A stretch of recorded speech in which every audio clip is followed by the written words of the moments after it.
is it safe now to open up with more than 2,000 cases just overnight, or is this opening up actually, as some say, far too modest because there's no indoor retail shopping, for instance?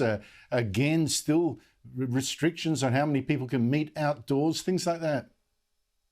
Well, I think to some degree, Victoria can learn from New South Wales because New South Wales is about 3 or 4 weeks ahead of them, both with vaccination and with the restrictions they're coming off. Now, this is quite different to UK, where everything came off, which I don't think is a good idea.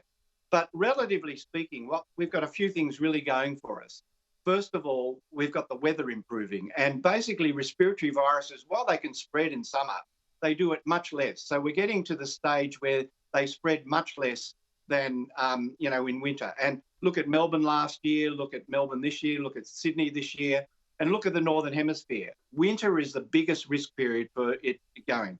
And by gradually decreasing the restrictions, we can see what happens in New South Wales for Victoria. If New South Wales suddenly, goes up to large numbers, well, that means you've got to do it more slowly. But I think all the expectations in New South Wales is it will level off. We won't see, very likely a catastrophic increase. So far, the modelling has not been very accurate for Sydney with what the Burnett Institute is saying, for instance, would have happened. So let's be optimistic. Things are much better here than in England or Europe. We had a lot less cases in the first place. We've got higher levels of vaccination, and we've got much better socioeconomic conditions for the vast majority of people housing. And we've got weather going in our favour to decrease the amount of transmission because people can spend more and more times outdoors, which is much, much safer than being indoors.